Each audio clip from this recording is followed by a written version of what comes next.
Hello and a very warm welcome. I'm Mark Lowen. We start with some breaking news in the last hour. Iran's military says it has again closed the Strait of Hormuz. State TV has broadcast a statement by Iran's Central Military Command saying the closure was in response to Israel's attacks on southern Lebanon, describing them as a breach of Tehran's agreement with the US. Let's bring in our Middle East correspondent John Donnison, who joins us from Jerusalem. John, not just a breakdown in the peace deal between Iran and Israel, or the ceasefire, but now potentially also in the peace deal between the US and Iran. Yeah, I mean, I think it's a really significant development. We said that this deal between Iran and the United States was fragile, and here we are, the principal achievement of that memorandum of understanding.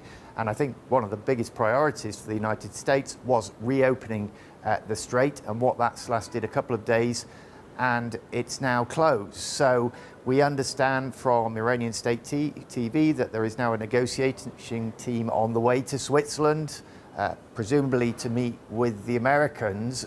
But, you know, we seem to be making some progress, but we've already taken a huge step back, and the Iranians saying this is because continuous and relentless breaches of the ceasefire in southern Lebanon, with accusing Israel of of not sticking to the agreement. John, just worth reminding us once again of the importance of the Strait of Hormuz to global shipping and the global economy. It's important because 20% of the world's oil and petrochemical products pass through the strait. Its closure led to a huge surge in oil prices, a surge in the price of plastics, a surge in the price of fertilizers. It meant that we've seen energy prices rise, fuel prices rise. We've seen higher inflation, therefore higher interest rates, affecting everyone paying a mortgage. So a huge impact on the global economy. And as I say, it's the main reason, I think, that Donald Trump was under such pressure to get this deal done, because all the forecasters said if the strait remained closed, we could see a global recession. And that pressure still on Donald Trump, and reports that JD Vance potentially could even still be traveling to Switzerland for talks with the Iranians, even as Tehran closes that strait one more time.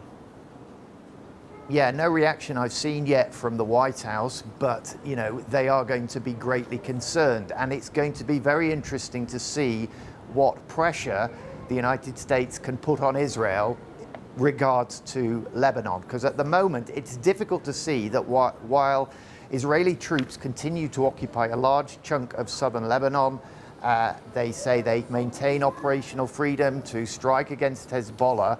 It's hard to see why there aren't going to be continuous breaches of a frankly non-existent ceasefire in southern Lebanon, and that is a key demand of the Iranians. So what are the Americans going to say to the Israelis after, frankly, some of the most striking criticism I've ever heard of Israel by the United States over the past week? What are they going to say to try and calm things down?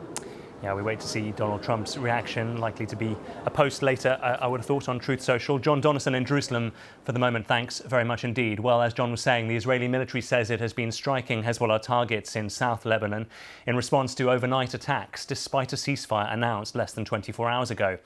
Well, these are live pictures from Nabatea in southern Lebanon. Israel says more than 50 projectiles were launched at Israeli Defense Forces troops by the Iran-backed militia group in the south.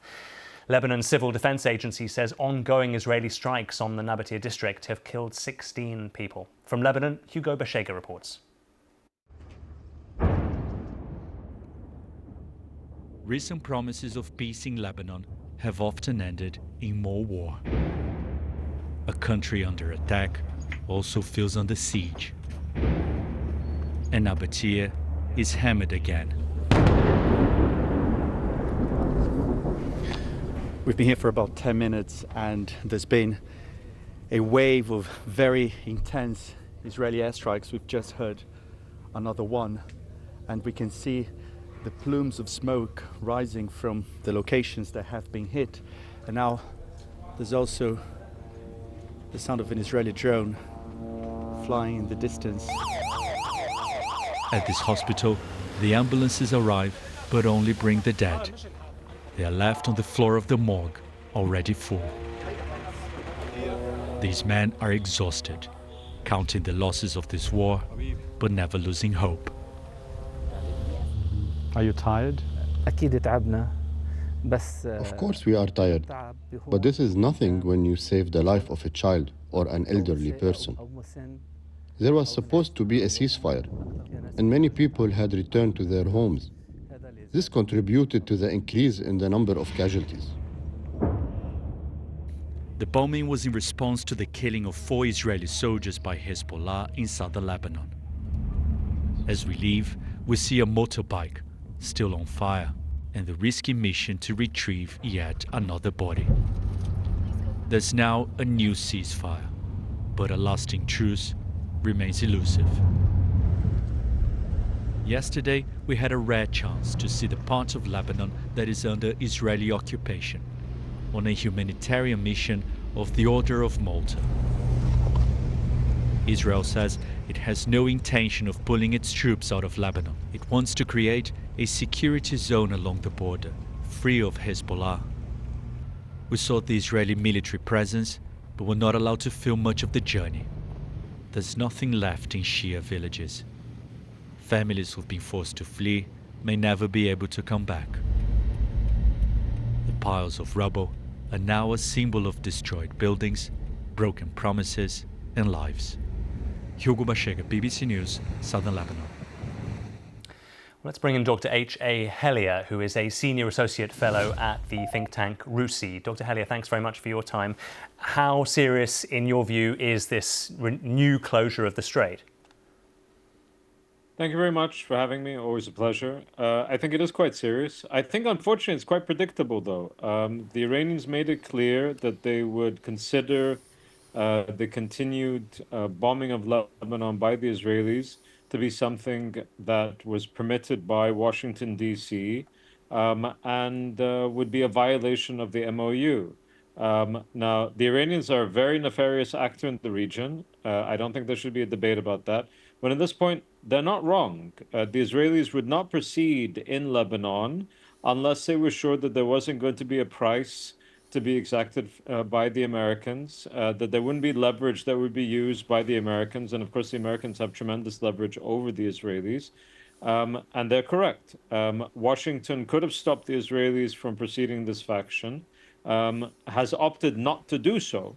And unfortunately, very predictable that the Iranians would say, well, in that case, we can consider this a violation of the MOU. The MOU says very explicitly that there has to be a ceasefire in Lebanon.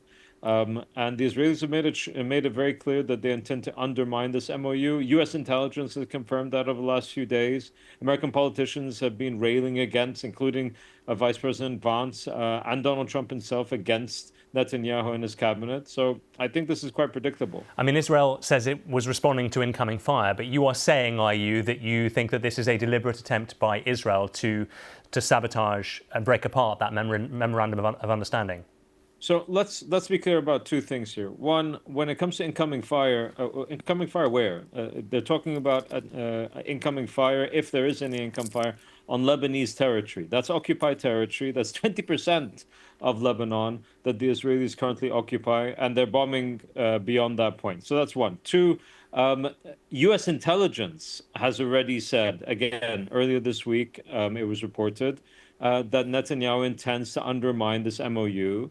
And the Vice President and the President of the United States have made it very clear that they do not agree with how the Israelis are proceeding. They've used very harsh language with regards to certain members of the Israeli cabinet, but also with regards to Netanyahu himself. I mean, Trump said in an Axios interview just a couple of days ago, we have to keep Netanyahu sane. Well, on that, Dr. Hellier, sorry to jump in, we're a bit short of time, but I mean, do you think that Donald Trump and JD Vance still have Netanyahu in their pocket and still can control him? Or does this show that actually the US is once again losing control of this war?